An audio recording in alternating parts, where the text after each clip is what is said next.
Bom dia, igreja. Amém. Que coisa boa. Quanto povo de Deus. Paz seja convosco. Amém. Que a paz do Senhor encha teu coração, a tua manhã, a tua mente. O Senhor seja glorificado nessa manhã. Vim depois dessa galerinha que veio aqui com essa eloquência toda, né? Com essa retórica toda. Não é fácil não, né? O pessoal está falando bem demais, né? Graças a Deus. E praticamente a ministração do Cidiel quase que resume o que também ia pregar aqui. Você também é um negócio. Vou te falar. Amém. Tudo deve glorificar a Deus. Exatamente tudo. Desde um respirar, como foi falado aqui, até toda a sua vida, toda a trajetória da sua vida, todo o seu trabalho. Até isso deveria glorificar ao Senhor Jesus. Até um barulho deve glorificar ao Jesus. Tudo, exatamente tudo deve glorificar a Deus e não é diferente com o dinheiro. Nós falaremos hoje a glória que vem a Deus através do dinheiro. Vou ministrar e vou tentar expor o texto de 2 Coríntios, se você já quiser deixar aberto aí. 2 Coríntios, capítulo 9. A gente vai ministrar aqui. Porque tudo, exatamente tudo, deve voltar em glória ao Senhor. A sua vida só faz sentido se tiver glória ao Senhor. É só para isso que você vive. Foi para isso que você nasceu. Quer comais, quer bebais, fazer tudo para a glória do Senhor. Paulo vai ensinar isso muito claro em toda a carta de 2 Coríntios, que tudo deve refletir a glória de Deus. E é onde a gente vai ministrar, no capítulo 9, vai falar especificamente sobre ofertas, sobre generosidade, sobre o dinheiro. Eu quero e peço a Deus que, em nome de Jesus Cristo, ao final da ministração, você entenda que teu dinheiro, teu trabalho, teu esforço também deve voltar e refletir a glória de Deus nisso. Amém? Vamos fazer uma oração antes da gente fazer a leitura da palavra, pedir para que Deus nos guie aqui. Em nome de Jesus. Deus eterno, nós te glorificamos através da oração. Engrandecemos o teu grande nome, porque é digno. O Senhor é digno de receber, desde do amanhecer até o anoitecer, glória. O Senhor é digno de glória. Até aqueles que não acreditam em Ti, Pai, fazem força, porque tem que fazer força para não acreditar no Senhor. Porque o Senhor é tão nítido que na mente dele eles têm que brigar com todos os tipos de argumentos, Senhor Deus, para tentar não provar que o Senhor existe. Essa já é a prova da sua existência, Deus, da sua grandeza e de como o Senhor tem que receber glória através até daqueles que não professam o Teu nome. Nós lhe pedimos nesta manhã, Pai, que o Teu nome seja mais uma vez glorificado por essa igreja, pela Tua palavra, em nome de Jesus. Amém. Amém? Antes de inserir a gente no capítulo 9, a partir do versículo 1 que a gente vai começar a ler, eu queria introduzir cada um de nós a carta como um todo. Para a gente observar a carta como um todo, para chegarmos no capítulo 9 e entender por que Paulo falou o que ele falou aqui no capítulo 9 de 2 Coríntios. Tá? Paulo estava pairando sobre a vida de Paulo e sobre o ministério de Paulo algumas coisas ruins, alguma fama ruim. Uma das famas ruins que vinha na vida de Paulo, deixa eu só pegar aqui, o projetor, por favor. É necessário Paulo fazer algumas defesas. E Paulo faz algumas defesas para tirar de sobre si algumas coisas que estavam pairando sobre ele. Paulo estava sendo mal falado pela igreja de Corinto. Havia uma relação um pouco machucada entre a igreja de Corinto. Né? E Paulo se vê na necessidade, diante de iniciar alguns assuntos, ele fazer uma defesa. Calma aí, vamos esclarecer algumas coisas aqui. O Paulo fala assim, vou fazer primeiro uma defesa sobre o ministério, sobre o que deve ser pregado. Porque hoje em dia, falar a respeito de Jesus é uma coisa muito delicada e muitas vezes é abusada, e usada como um comércio, ok? Nós sabemos que ao ligar o rádio, a televisão, nós vemos o comércio que é feito em cima da fé. Paulo falou algumas coisas, falou assim, eu vou apresentar para vocês uma vida que glorifica a Deus. Eu vou mostrar como que é um procedimento de uma pessoa enviada por Deus para que você faça um filtro. E sabe quando uma pessoa está abusando do teu dinheiro e está fazendo força para arrancar dinheiro seu e devorar os seus bens, e quando não? Quando aquilo é feito para a glória do Senhor. Como que eu sei fazer isso? Como que eu sei distinguir isso? E Paulo falou assim, eu vou dar alguns parâmetros para vocês. O primeiro, veja a vida, a mensagem. Olhe para a mensagem, o que está sendo pregado. Paulo vai ensinar no capítulo 2, no capítulo 3 de 2 Coríntios, a verdadeira mensagem. Ele falou assim, tem que pregar Jesus Cristo. Jesus Cristo tem que aparecer na mensagem do começo, meio e fim. Jesus Cristo tem que ser exaltado. Nada mais tem que parecer do que o próprio Jesus. Porque é em Jesus a mensagem do Evangelho. Então, muitas vezes, quando você olha, você fala, como que eu vou saber se esse homem, essa pessoa que está ministrando aqui, que fala bem, se ela está ministrando certo, se é verdade o que ela está falando? Como que eu sei que isso que ela está pedindo, esse desafio de fé que está me fazendo, de fato, vem das mãos do Senhor, vem da palavra do Senhor? Ele falou assim, olhe para a mensagem. É uma mensagem que prega Jesus, você vê Jesus nela, a aliança em Jesus Cristo é pregada, você entende que é em Jesus Cristo que nós temos arrependimento, perdão dos nossos pecados, que Deus encarnou numa pessoa, Deus se encarnou, veio em carne, se encarnou na terra, morreu e ressuscitou no terceiro dia, e por causa disso eu e você agora podemos ter acesso a Deus através do nosso arrependimento. É isso que você tem ouvido? Então, eis aí um filtro. A mensagem do Evangelho deve ser pregada. Uma segunda defesa que ele faz é a marca de uma vida sofredora. Jesus Cristo, em Filipenses vai dizer que em nós, para nós, não foi dado somente crer em Cristo. Não foi só isso. Muitas vezes a gente acha que é só crer em Cristo acabou. Em Filipenses vai dizer assim, porque para vocês foi dado o privilégio de não apenas crer em Jesus. Não é só apenas isso. Mas também padecer por Ele. Sofrer por Jesus é um privilégio para vocês que vai ser dado, além de crer, é padecer por Ele. E o apóstolo Paulo ali coloca que uma defesa da vida dele é que ele sofria pela causa do Evangelho. Ele falou assim, essa é uma marca de uma pessoa que vem pregar o Evangelho. Ela sofre por esse Evangelho. Ela se desprende de coisas. E como eu e você pode sofrer por causa do Evangelho? Se desprendendo de muitas coisas. Se desprendendo de coisas materiais, se desprendendo da raiva, do ódio, de perdoar o imperdoável. Muitas vezes a gente recebe um grito e a gente tem que responder com mansidão. Você sofre por dentro porque você fala, eu não engulo o sapo, agora você vai engolir muito sapo.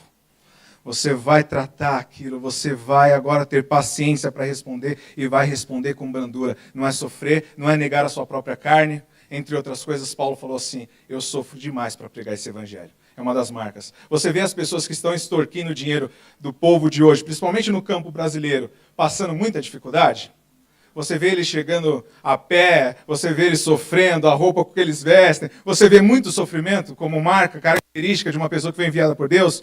Ele falou assim, então olha aí uma das marcas. A terceira marca, por gentileza, pode projetar aí. Terceira marca, ele falou assim, eu tenho um orgulho que eu vou carregar comigo. Ele falou assim, eu nunca fui um peso financeiro para vocês. Especificamente em Corinto, ele falou assim, eu nunca fui um peso financeiro para vocês. Quando eu tive fome, quando eu tive necessidades, vieram irmãos da Macedônia mais pobres do que vocês e me ajudaram. E quando isso não foi necessário, eu trabalhei com as minhas próprias mãos fazendo tendas. Eu trabalhei com as minhas próprias mãos para não depender de nenhum de vocês e para não ser pesado financeiramente para nenhum de vocês. Ele falou assim, esse é um orgulho que Acaia, Corinto, não vai poder me acusar que eu fui um peso financeiro para vocês. Dá para saber que um homem desse foi enviado por Deus, né? Ele falou assim, com essas defesas, Paulo queria combater algumas coisas delicadas que poderiam vir sobre ele. Paulo estava combatendo falsos ensinos lá. Paulo estava combatendo muita coisa ruim que estava acontecendo lá. E é interessante, por que ele deveria fazer essas defesas? Ele estava devendo uma visita para os coríntios. Do capítulo 1 até o capítulo 2, a gente vai ver que Paulo tinha prometido fazer uma visita para essa igreja. E ele falou assim, ó, eu vou certa vez aí, mas não conseguiu ir. Ele acabou indo para Efésios, acabou indo para Macedônia, mas não conseguiu passar por lá. Aí o pessoal fala assim, Paulo tem duas palavras, ele fala que vem e não veio. Aí Paulo começa a fazer a primeira defesa, ó, não que o meu sim signifique um não. O meu sim é o sim de Deus. Quando eu falo que vou. Mas por causa de algumas situações, e principalmente, se eu fosse no momento que eu falei que eu iria muito bravo com vocês. Porque tem muita coisa para colocar. Ele falou assim, e se eu fosse gerar mais tristeza, é melhor que eu não fosse nesse momento. Porque se eu espero a alegria de vocês, e eu vou para gerar tristeza, porque eu vou repreender vocês, aqueles que deveriam me alegrar não estariam me alegrando, então eu vou adiar a minha visita agora. Então o adio da minha visita vai ser porque eu não quero entristecer vocês mais uma vez. Vou mandar uma carta para que isso já coloque a casa em ordem, para que depois eu vá. Ele tirou essa primeira nuvem de cima dele. Outra, Paulo era acusado que, pessoalmente, Paulo era muito fraco. Você acredita que o apóstolo Paulo era acusado que ele não tinha retórica e não sabia pregar direito? Meu Deus! Você vê isso, né? Você fala, não é possível. Paulo era acusado e falou, Paulo é muito fraco pregando. Aí dá para tranquilidade, não dá? Vou até beber água depois dessa. Dá muita tranquilidade, que se o apóstolo Paulo foi acusado de não saber pregar, tá tranquilo. Graças a Deus, porque eu vou te falar, ele falou assim, mas é na fraqueza do homem que o poder de Deus se aperfeiçoa. É quando eu estou fraco é que eu estou forte, está no 2 Coríntios. Ele falou assim, para que fique bem comprovado, que a excelência da glória deve ser de Deus e não do vaso que está sendo usado. Ele falou assim, porque Deus usa vasos de barro para exceder a sua glória. Para ele mostrar que é através de pessoas fracas, assim como ele, assim como eu, assim como cada um de nós, que a excelência da glória deve ser somente de Deus. Só ele brilha, só ele é digno de receber a glória. Ele falou assim, Paulo vai falando, ele falou assim, eu sou mais ser enérgico com vocês por cartas, e essa era uma outra acusação que parava sobre ele, ele falou, mas nas cartas dele não. Nas cartas dele a porrada vem, né? Você termina com as bochechas toda vermelha. Quando você lê as cartas de Paulo, ele falou assim, ele é muito enérgico por carta. Ele falou assim, mas eu sou isso por amor a vocês. Eu sou isso, eu sou por carta para preparar o terreno, para que quando eu for a gente tenha um tempo bom, para que a gente glorifique a Deus junto, para que eu possa edificar a vida de vocês e vocês edificarem a minha vida. Por isso, ele falou assim, então Paulo era fraco, e aí ele explica porque ele era fraco e como ele se gloriava nessa fraqueza, e por que ele mandava essas cartas tão enérgicas. E uma outra coisa, engraçado, uma coisa que pairava sobre Paulo também é que ele era tido como um mestre da moral. E como mestre da moral que ensina a moralidade para as pessoas, isso é numa visão mais cultural da época, que uma pessoa que ensina não pode fazer trabalhos tão baixos como fazer uma tenda, que era o caso de Paulo. Ou trabalhar na parte operacional. Não é possível que uma pessoa que fale na frente de uma multidão como essa faça uma coisa operacional, pequena demais. Não dá para dar valor a uma pessoa como essa. Você acredita? O povo pensava assim porque havia falsos profetas que queriam só ser sustentados e não queriam trabalhar, colocar a mão na massa.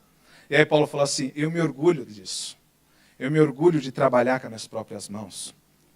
E aí Paulo era tido como uma classe inferior de pregador, porque ele trabalhava com as próprias mãos. Acreditem ou não. E aí ainda demonstrar um contraste. Paulo deveria deixar uma coisa bem clara, porque ele entra no capítulo 8, no capítulo 9, que falava sobre dinheiro, ele tinha que deixar uma coisa bem clara. A minha diferença quando eu for falar de dinheiro, quando eu for falar de oferta, com o que esses caras têm falado aí. Paulo demonstrava um contraste que ele vai chamar, na NVT e na NVI está como superapóstolos. Ele falou assim, não tem superapóstolos aí pregando para vocês, falando que são apóstolos, que isso, que aquilo. Ele falou assim, eu vou mostrar o contraste do que é falar, porque eles devoram bem de vocês, batem no rosto de vocês, e vocês agradecem por isso e estão dando cada vez mais dinheiro para eles. Quando eu li isso, você fala, a Bíblia consegue ser atual, né? Superapóstolos naquela época, o que nós temos hoje? Os chamados superapóstolos da nossa época, que vai na televisão, que abrem igrejas, e que muita gente vai lá, sendo extorquidas por eles, para eles arrancar dinheiro, e as pessoas ainda ficam olhando, e ainda dão dinheiro, e falam, não, tá certo, que é isso mesmo, que eu tenho que dar minha casa, dar minha televisão, dá tudo, faz uma moeda de troca com Deus, é um ensino falso, que devora o bem das pessoas, que tira toda a lã da ovelha, que machuca a igreja do Senhor, difama a igreja do Senhor. Os superapóstolos também estão aí. E eles se dizem o quê? Nos nossos dias, apóstolos. Eles se dizem apóstolos. Mas saiba de uma coisa, o apostolado de Jesus Cristo foi feito com 12 homens e mais um. O apostolado de Jesus Cristo terminou. Não existe apóstolos nos dias de hoje como os apóstolos, como os 12 apóstolos, e que isso fique bem claro. Para ter no currículo, para você ser um apóstolo, você pode até se candidatar, mas provavelmente seu currículo não vai passar. Porque para ser apóstolo nos dias de hoje, no seu currículo tem que estar uma seguinte característica, você tem que preencher uma seguinte lacuna. Você deve ter visto Jesus Cristo sendo batizado. E ele ascendendo aos céus. Está no capítulo 2 de Atos. Se você não viu Jesus Cristo sendo batizado, você não é testemunho ocular, e você não viu Jesus Cristo sendo ascendido aos céus, você não preenche os requisitos para ser apóstolo. Então, apóstolos nos dias de hoje, como os 12 e Paulo, não existem mais. Amém? Amém? E Paulo tinha que fazer esse contraste. Falou, opa, vou mostrar o meu apostolado pela minha vida, pela minha forma de viver, pela minha forma de ensinar. E Paulo ia tocar no assunto. E uma das defesas mais lindas que ele faz, vai comigo, é muito linda, a gente tem que ler. 2 Coríntios capítulo 6, versículo 4. Vamos ler uma das defesas que ele faz do sofrimento dele. Ele falou assim, olha a característica de uma pessoa que prega o evangelho, verdadeiramente. 2 Coríntios capítulo 6, versículo 4. Ele disse assim, em tudo que fazemos, mostramos que somos verdadeiros servos de Deus. Eu estou lendo na versão NVT, tá? Suportamos pacientemente aflições, privações, calamidades de todo tipo. Fomos espancados, encarcerados, enfrentamos multidões furiosas. Trabalhamos até a exaustão. Suportamos noites sem dormir e passamos fome. Mostramos quem somos por nossa pureza, nosso entendimento, nossa paciência e nossa bondade, pelo Espírito Santo que vive em nós, e por nosso amor sincero. Proclamamos a verdade fielmente e o poder de Deus opera em nós. Usamos as armas da justiça, com a mão direita para atacar e com a mão esquerda para defender. Versículo 8. Servimos quer as pessoas nos honrem, quer nos desprezem, quer nos difamem, quer nos elogiem. Somos chamados de impostores, apesar de sermos honestos. Somos tratados como desconhecidos, embora sejamos bem conhecidos. Vivemos à beira da morte, mas ainda estamos vivos. Fomos espancados, mas não mortos. Nosso coração se entristece, mas sempre temos alegria. Somos pobres, mas enriquecemos a muito. Não possuímos nada, e no entanto, temos tudo.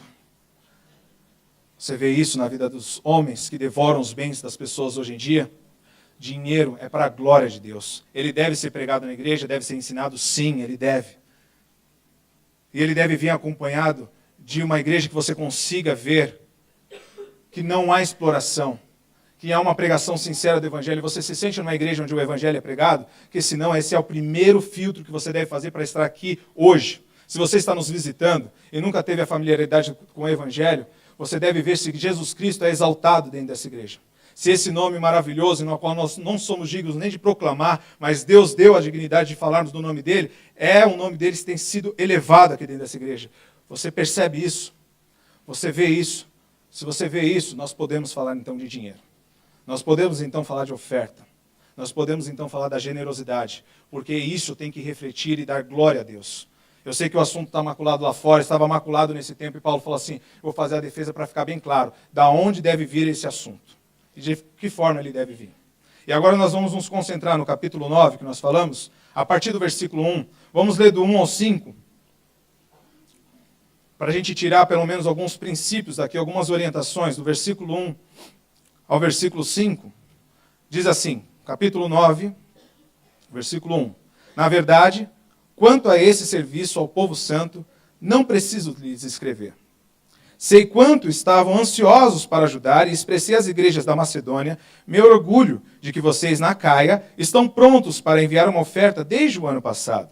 De fato, foi sua dedicação que incentivou a muitos e também a contribuir. Ainda assim, envio esses irmãos para me certificar de que vocês estão preparados, como tenho dito a eles. Não quero elogiar vocês sem razão. Que vexame seria para nós e ainda mais para vocês, se alguns dos macedônios chegassem comigo e descobrissem que vocês não estão preparados, depois de tudo que eu disse a eles. Portanto, considerei apropriado enviar esses irmãos antes de mim. Eles cuidarão para que a oferta que vocês prometeram esteja pronta, que seja, porém, uma oferta voluntária e não entregue de má vontade. No versículo 1 ao versículo 2, aqui quando ele fala, na verdade, quanto a esse serviço ao povo santo, não preciso lhe escrever, no original ele vai falar assim, é supérfluo eu falar sobre isso. Por que eu não tenho necessidade de escrever ou ficar falando de oferta, sendo que eu estou aqui para pregar até sobre isso agora? Parece que estou contrariando o que Paulo está falando aqui. Não é necessário eu ficar falando sobre isso. Não é necessário eu vos escrever sobre isso. Por quê? Por que não seria necessário falar sobre ofertas? Pode ser, uma das possibilidades para interpretar esse versículo, podia ser que em 1 Coríntios, no capítulo 16, no versículo 1 em diante, no finalzinho, é o último capítulo de Coríntios. Os coríntios, o pessoal que está aqui na Caia, já tinham se dispostos a ofertar. Eles já falaram assim, ó, a gente já quer ofertar, a gente está orando para isso, a gente gostaria de ajudar os irmãos. Ele já se dispôs para ajudar. Então talvez seria desnecessário falar uma vez que a pessoa já se dispôs. Falar, para que eu vou escrever para você sobre isso, se no seu coração já está para ofertar? Pode ser uma dessas possibilidades. Uma outra possibilidade, para não ter a necessidade de falar sobre isso, foi porque ele já tinha enviado a Tito e outros 2 irmãos recomendados pelas igrejas para recolher essa oferta. Tito já ia tratar sobre isso. Então talvez não fosse necessário, uma vez que Tito já estava aí na frente, falar sobre esse assunto. Só que, dentro de um contexto dessa carta, uma coisa que se encaixa muito bem, e que é supérfluo ficar falando sobre dinheiro para crentes, para pessoa, porque ele está escrevendo para crentes, para pessoas que creem no Senhor Jesus Cristo, é que se acredita, se entende, que uma pessoa que é verdadeiramente cristã, ela já tem um coração generoso. Ela entendeu o Evangelho. Ele fala, para que eu vou ficar falando de dinheiro para você, que você deve ser generoso, se você já sabe que a sua fé, naquele que você creu, você já sabe que a doação é algo divino. Que Deus, o maior ofertante de todos, ofereceu o seu próprio Filho. Se você não entende que ser cristão é ser generoso, a gente tem que rever se estamos na fé. Porque ser cristão é ser generoso, porque a fonte da nossa fé, ela é generosa. E ele fala assim, para que eu vou ficar falando para uma pessoa que se diz crente que ela deve ser generosa? Porque ela sabe que deve ser, porque Deus doou Jesus Cristo por cada um de nós. Então, ele falou assim, é supérfluo. Não há necessidade de escrever para crentes que vocês devem ser generosos. Vocês sabem disso. Essa é a fonte do amor. Deus doou o seu próprio Filho, doou o melhor, o que ele tinha de mais alto e mais sublime nos céus, e ele deu a cada um de nós. Ele falou assim, é assim que o Pai age. E você sabe e reconheceu esse amor, então tenho certeza que é assim que você também agirá. No versículo 2, a gente vai ver aqui, sei quanto vocês estavam ansiosos, foi isso que a gente falou aqui, que ele expressou para Macedônia o orgulho que ele tinha dessa oferta que eles já tinham, os coríntios já tinham se proposto a fazer, e que estavam prontos para enviar uma oferta desde o ano passado, que está lá em 1 Coríntios, de fato, e ele vai terminar assim, foi sua dedicação que incentivou a muitos a também contribuir. Sabia que quando você é generoso, há um impacto grande na vida das pessoas que veem a generosidade? A generosidade incentiva ao que outros também sejam generosos. Quando as pessoas veem que a generosidade está plantando o coração e muito mais. E sabe quem eram os macedônios? Isso é de chocar. Os macedônios estavam passando por grande crise financeira. Grandes dificuldades, até de quase passar fome. Porque Paulo vai falar deles no capítulo 8, fala assim, que na sua extrema pobreza, os macedônios ofertaram além do que podiam. E sabe por que eles ofertaram além do que podiam os macedônios? Porque eles estavam incentivados e impactados pela vida dos coríntios que falou que queriam participar da oferta. A oferta de Corinto, que Corinto falou que ia dar, incentivou muitas pessoas a também dar. Certa vez eu ouvi agora, a gente estava numa reunião, e alguns irmãos disseram assim, que teve um desafio de fé, acho que foi o Décio que citou.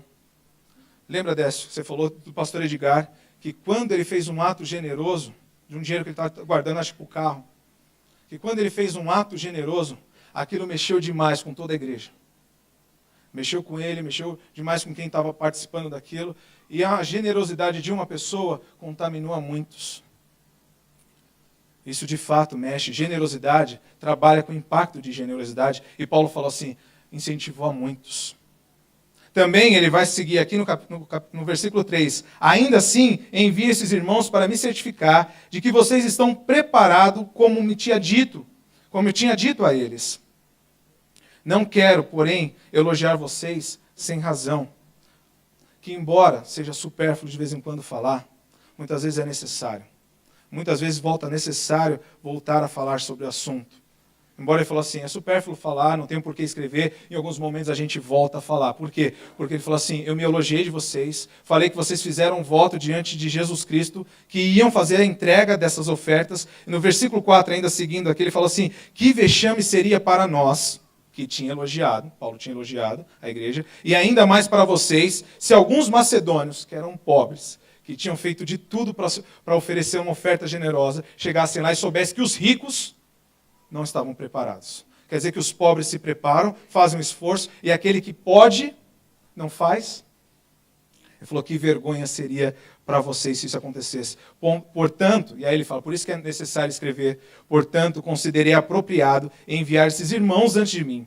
Eles cuidarão da oferta de vocês, que vocês prometeram esteja pronta, que seja, porém, uma oferta voluntária e não entregue de má vontade. Então, existem situações que requerem. Uma dessas situações pode ser o perigo da reputação da igreja de Jesus Cristo, que faz um voto, que promete uma coisa e não cumpre. Já pensou que seria para um missionário, a gente se comprometer com o missionário, falar que a oferta dele vai chegar, que essa igreja vai contribuir, que ele pode ir para o campo, que pode ir para lá fazer o serviço, que nós vamos ajudar, e a ajuda não vai? Por quê? Porque nós estamos gastando com os nossos próprios interesses? Porque ninguém está se importando com a glória de Deus e com a reputação da igreja de Jesus Cristo? Ele falou assim, então é bom lembrar para vocês que a gente deve usar aquilo que Deus colocou nas nossas mãos para honrar o nome de Jesus Cristo. E se nós fizermos um voto ou prometemos alguma coisa, cumpra. E cumpra de forma de boa vontade e não de má vontade. Seja generoso. Paulo vai falar assim, então nós precisamos talvez também de uma manutenção para lembrar vocês, e muitas vezes a gente tem que lembrar que a oferta nossa deve ser de boa vontade. Deve ser de um coração alegre, disposto a glorificar o nosso Deus. Isso tem que estar no nosso coração. Vamos seguir aqui nos versículos 6. Ele vai usar, e é um dos versículos mais maculados do nosso tempo. Machucam muito esse versículo.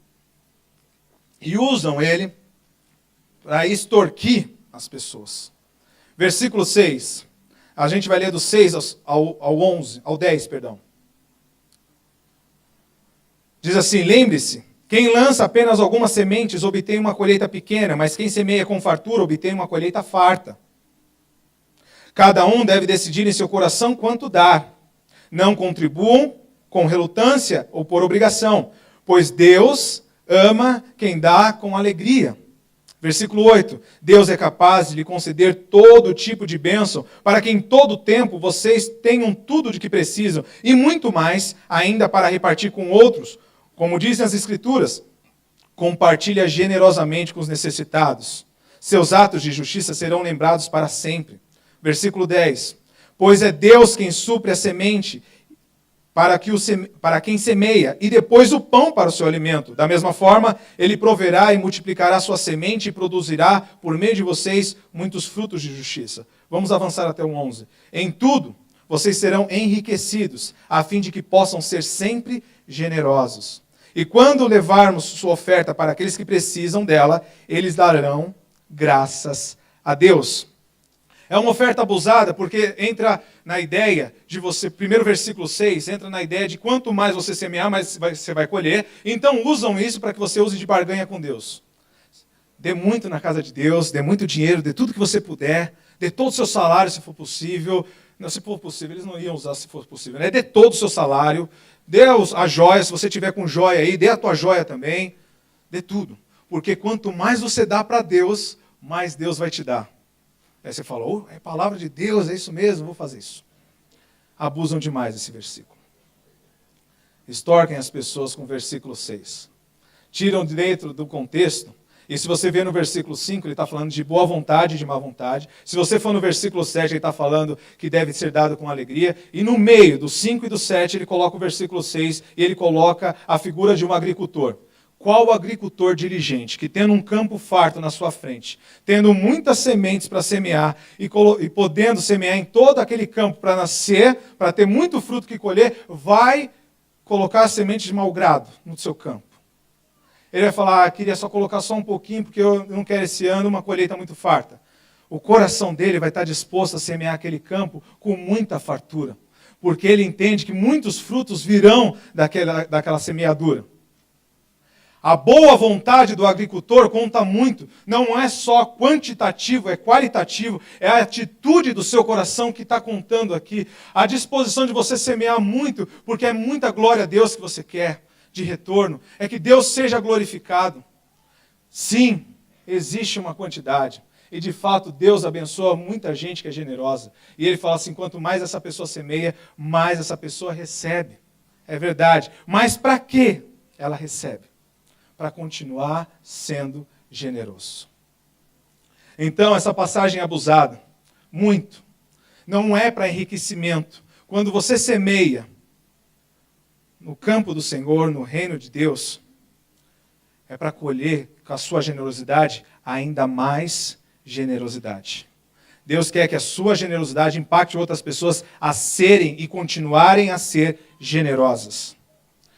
Só que é interessante também o que ele vai falar no versículo 8 e no versículo 9, que ele vai falar que Deus é capaz de conceber todo tipo de bênção para nós, em todo o tempo. Ele vai falar de tempo, que Deus é capaz de cuidar de todas com soberania durante todo o tempo. E ele fala assim, e muito mais, para quê? Por que Deus pode te devolver muito mais daquilo que você é generoso? Qual a finalidade de Deus dar dinheiro para alguém? Por que Deus tem dado emprego para você e tem dado renda para você e tem feito você de alguma forma suprido? E quando vem um dinheirinho a mais? E quando entra algo a mais? Será que é para enriquecimento próprio? E aí ele vai falar no 8 aqui, ó, Deus é capaz de lhe conceder em todo o tempo, todo tipo de bênção, para que em todo o tempo vocês tenham tudo o que precisarem, e muito mais ainda, para repartir com os outros. Por isso é que ele dá semente. Por isso é que ele faz as pessoas prosperarem. Deus faz as pessoas prosperarem? Faz. Algumas mais, algumas menos, outras não. Mas o objetivo de Deus dentro da sua igreja é que aqueles que estão sendo mais abençoados dentro da sua igreja possam repartir com os outros, aliviar os outros. Nunca é para enriquecimento próprio. Paulo está tirando toda a mácula, toda a sujeira que tem sobre o assunto dinheiro. Não é, porque se a gente visse que isso de fato era praticado, a gente falava, Senhor, que coisa linda, quero participar disso. Mas como a gente vê um assunto tão maculado, a gente muitas vezes vem com o coração petrificado e falar sobre o assunto fecha todas as nossas janelas. Porque o assunto, o cara está pregando, na sequência você vai falar assim, ó, se você vê que está demorando muito, você fala assim, para completar essa mensagem, precisa falar duas frases, duas palavras. Não sei quantas palavras agora, eu estava contando aqui, vai ser mais do que duas. Ele vai dizer assim, anotem aí o número da agência e da conta. Você fala, agora sim a mensagem está completa. Né? Quando ele fala assim, anotem o número da agência e da conta, quando a gente fala, agora a mensagem terminou, a conclusão está pronta. Só que ele falou assim, não é para isso, não é para enriquecimento, é para retribuir com os outros. E no versículo 9, você empresário, atente aqui.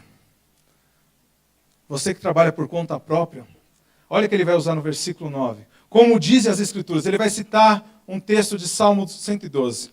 Compartilha generosamente com os necessitados, seus atos de justiça serão lembrados para sempre. Volta no versículo 12. Por quê, empresários? Volta no Salmo.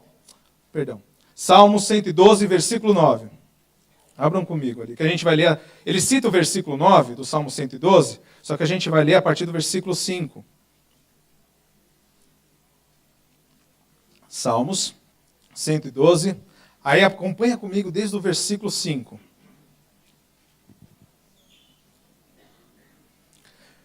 Feliz é o que empresta com generosidade e conduz seus negócios honestamente. Empresário, aqueles que vivem por conta, profissionais liberais, a gente pode colocar todo tipo de trabalhador aqui, mas ele vai direto naquele que conduz os seus negócios. Versículo 6. Ele não será abalado. Por quê? Sua lembrança durará por muito tempo. Ele não teme más notícias, confia plenamente no cuidado do Senhor. É confiante e destemido. Olha com triunfo para seus inimigos. Versículo 9, que é o que Paulo falou lá em 2 Coríntios. Compartilha generosamente com os pobres, e seus atos de justiça serão lembrados para sempre. Ele terá influência e honra. Paulo está falando assim, tempo de crise não é desculpa para você ser avarento.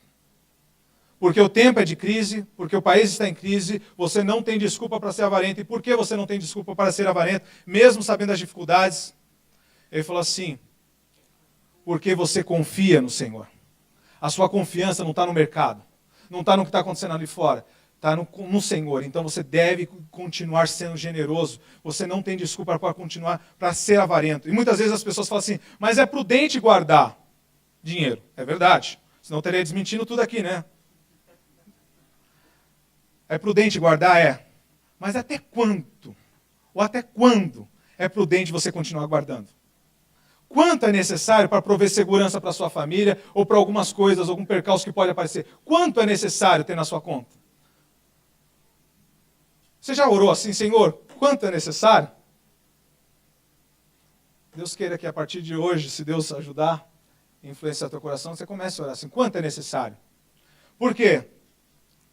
Porque você deve ser generoso. A menos que você esteja esperando um tsunami atacar a tua casa e ser tudo destruído, realmente você deve guardar muito dinheiro. Mas se você não está esperando um tsunami destruir tudo que você tem, você consegue ser generoso. Já guardando um pouquinho, você já consegue ser generoso. Porque parece que a pessoa está esperando um tsunami, alguma coisa acontecer, uma bola de fogo vindo sobre a sua casa, você fala, tem que guardar mais, tem que guardar mais. Mas até quanto mais? Você está esperando que desgraça, né, para vir sobre você, para a partir desse momento você começar a ser generoso. Paulo fala assim, então em tempo de crise, compartilha generosamente com os necessitados. E seus atos de justiça são esses atos. É essa atitude que será lembrada para sempre. Então, a confiança, no versículo 10, versículo 11, está na provisão de Deus, na fé e na segurança que você deve ter em Deus. Do entendimento que é o Senhor que supre a semente. Por que eu devo confiar? Porque a semente que você recebe vem de Deus. Foi o salmo que foi lido aqui. Ele provê não somente a semente, mas também o pão.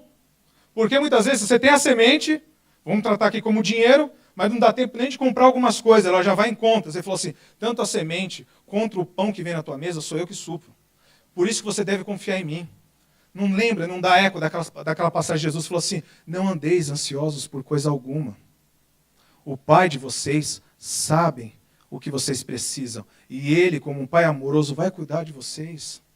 Por que vocês estão tão ansiosos, homens de pequena fé? Confie em Deus. Ecos dessa passagem a gente consegue escutar aqui na voz de Paulo.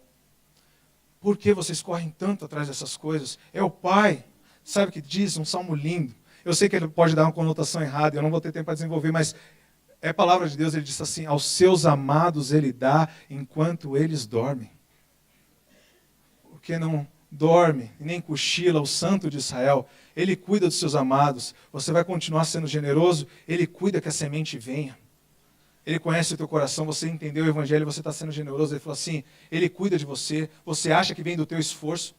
Você acha realmente, também da eco de passagem de Deuteronômio 8, onde vai falar assim, quando você adquirir riquezas, não diga que a sua própria força é que adquiriu essas riquezas, porque vem do Senhor a força para adquirir riquezas. É o Senhor que dá força para que você trabalhe. Ele fala assim, então confie nesse Deus, que além da força, Ele dá a semente, além da semente, Ele dá o pão. Dá para confiar num Deus desse? Dá para ser generoso confiando num Deus desse? Dá. Agora só não dá se você não acredita. Se você não tem confiança que Ele pode suprir semente, aí você deve guardar e deve guardar muito, porque esse mundo tem tudo aí, tem que pagar. Tudo que você fizer tem que pagar, então guarde muito dinheiro mesmo. Se você não confia no Deus que dá semente, que dá o pão, que cuida do tempo, Ele falou, em todo o tempo, eu não estou na crise, eu sou acima da crise, eu controlo a crise, é eu que digo quando uma crise vem sobre um país e quando ela não vem. Eu em todo o tempo posso cuidar de vocês, não é só fora da crise, é dentro da crise também que eu cuido de vocês. Eu dou a semente, eu dou o pão. Por que essa confiança? Ele quer que você continue sendo generoso. Versículo 11. Em tudo vocês serão enriquecidos, a fim de que possam ainda ser mais generosos. É para isso que eu quero que vocês tenham confiança. Porque se você não confiar em mim, você não vai ser generoso. Se você não confiar em mim, você não consegue ser generoso.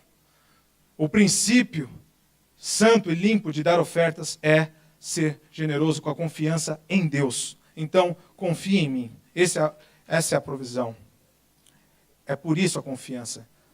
É para ser generoso. Vamos terminar. A partir do versículo 12, diz assim, dos 12 até o 15 a gente termina. Logo, duas coisas boas resultarão desse ministério de auxílio. As necessidades do povo santo serão supridas e eles expressarão com alegria sua gratidão a Deus.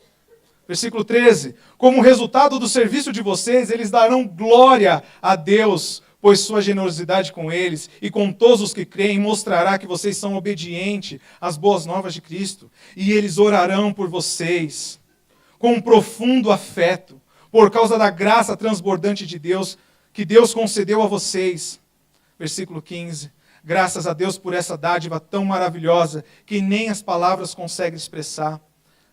No versículo 12 nós vemos um princípio, que oferta é um serviço ministerial, que gera louvor a Deus, alívio e louvor. O povo é suprido. Imagina para um missionário, para uma pessoa que está no campo, para uma pessoa que pega uma cesta básica, quando ela recebe a oferta. Quando o missionário, num tempo de crise, no final do mês, quando parece que as contas vão ser pagas, alguma coisa está acontecendo, e ele recebe, está depositado na sua conta. Chegou aí, não traz um alívio? O que você acha que ele vai fazer com aquele alívio? Quando ele vê o alívio, ele vai dar o quê? Ele vai dar glórias a Deus. Ele dá graças a Deus. Já pensou o seu dinheiro proporcionar isso? Agora ele deixa de ter aquela cara maldita, aquela coisa pesada, e ele fala assim, o seu dinheiro, quando chega com alívio na mão de outra pessoa, a pessoa olha para aquilo, e não, se a gente for chamar para testemunha aqui, quantos vocês já foram supridos numa hora de socorro? E como o seu coração ficou naquele momento que o socorro veio? É instantâneo. A glória a Deus tem que vir. Você tem que glorificar esse Deus. Você fala, Deus se atenta para um pobre pecador. Deus se atenta para um miserável como eu, num cantinho. Ele veio e me socorreu. Não tem como não gerar glórias a esse Deus. Ele fala assim, é para isso que serve a oferta. É para isso que serve ser generoso. É para isso que tem sentido pregar e ensinar dentro da igreja, para que você contribua, para gerar conforto e alívio para aqueles que precisam. Eu imagino um missionário, as mulheres quando fazem aquelas comes e bebes que fazem lá em cima, para poder prover para as mulheres dos missionários um certo alívio, um certo conforto. E como deve ser gostoso, né, Leila? Quando elas recebem lá. Tem que ser essa motivação. Imagina como que ela deve se sentir lá quando ela recebe esse alívio, esse suprimento. Então Paulo fala, olhem para isso, olha como no versículo 13 ao versículo 14, ele impacta, novamente ele fala do impacto. No versículo 13 ele fala assim, como resultado desse serviço, eles darão glória a Deus, pois sua generosidade com eles e com todos os que creem, mostrará que vocês são obedientes às boas novas. Dar oferta, ser generoso é prova da sua sinceridade de fé, sabia? A gente fala, e é verdade, salvo somente pela fé. E é verdade, é somente pela fé. Mas para comprovar que essa fé que você diz é verdadeira, Deus falou assim, há um coração generoso nas pessoas que verdadeiramente creem. Uma pessoa que creu para a salvação, ela recebeu um coração generoso. Se você não tem um coração generoso, se você é mesquinho, só olha para os seus próprios, avalie se você está na fé, ou se o tempo de maturação ainda não chegou e você precisa ser maduro agora. Deus é generoso, seja generoso, impacte vidas com a sua generosidade. E ele falou assim, eles orarão, no versículo 14, ele vai falar, e eles orarão por você com um profundo afeto. Porque quando eles receberem, serão supridos. Ele falou, duas coisas resultam, eles são supridos, eles dão glórias a Deus, e quando eles lembrarem de vocês, o afeto deles vai ser muito grande. Obrigado, Deus, por esse suprimento. Obrigado, Deus, por esse suprimento. Já terminando, sabe uma coisa que eu acho que aplica bastante? Volta só um pouquinho, já estou terminando. Embora eu fale para vocês voltar para o capítulo 8, vá no versículo 6. Eu acho que aqui é uma fotografia da nossa igreja. Bem dentro do horto. Capítulo 8, versículo 6 de 2 Coríntios. Para mim, essa é uma fotografia clara do horto do IP. Versículo 6 diz assim, por isso, pedimos a Tito, que inicialmente encorajou vocês a contribuir, que os visitasse outra vez e os animasse a completar esse serviço de generosidade. Versículo 7. Visto que vocês se destacam em tantos aspectos, eu acho que o Horto do IP se destaca em muitos aspectos. Na fé, ele vai falar quais são os aspectos que se destacam, Corinto, que eu acho que também o Horto se destaca. Na fé, nos discursos eloquentes, não hoje, tá? Fiquem em paz, mas os outros pregadores são bem melhores.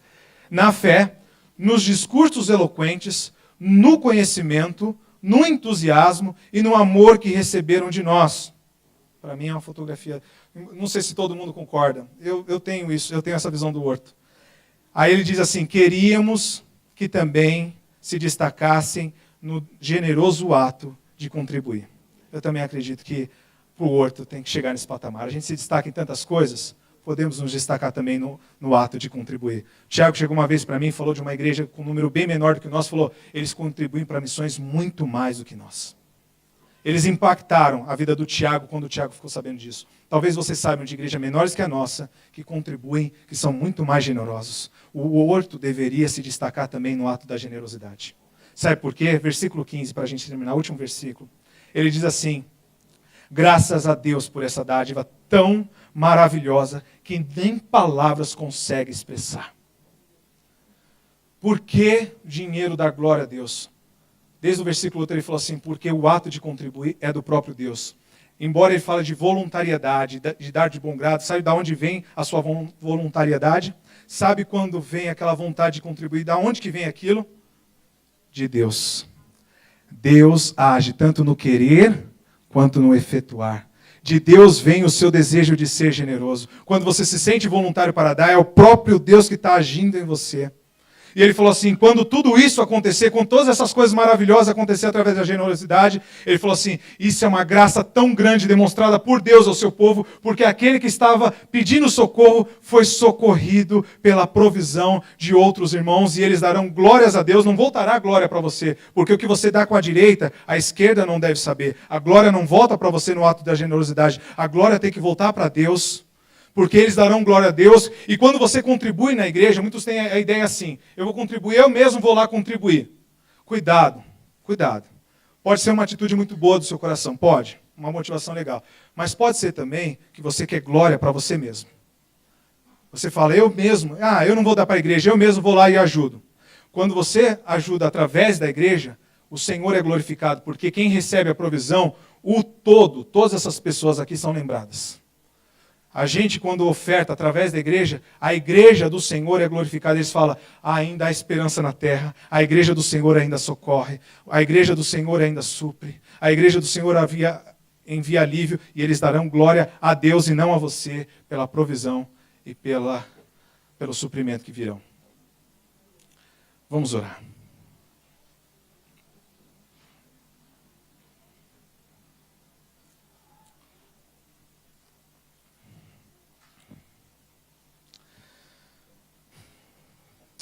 Deus é glorificado na oferta, pois eles agradecerão pela provisão. Deus é glorificado por quem recebe, porque trouxe alívio e socorro.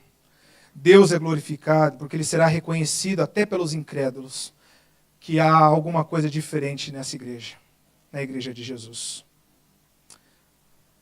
Deus, dá-nos um coração generoso. Dá-nos um coração generoso, Deus. Dai-nos esse dom indescritível que nem palavras conseguem explicar. Dai-nos fé para confiarmos no Senhor em todo o tempo, Pai, para continuarmos sendo generosos. Dai-nos amor pelo próximo. É o que eu oro em nome de Jesus. Amém.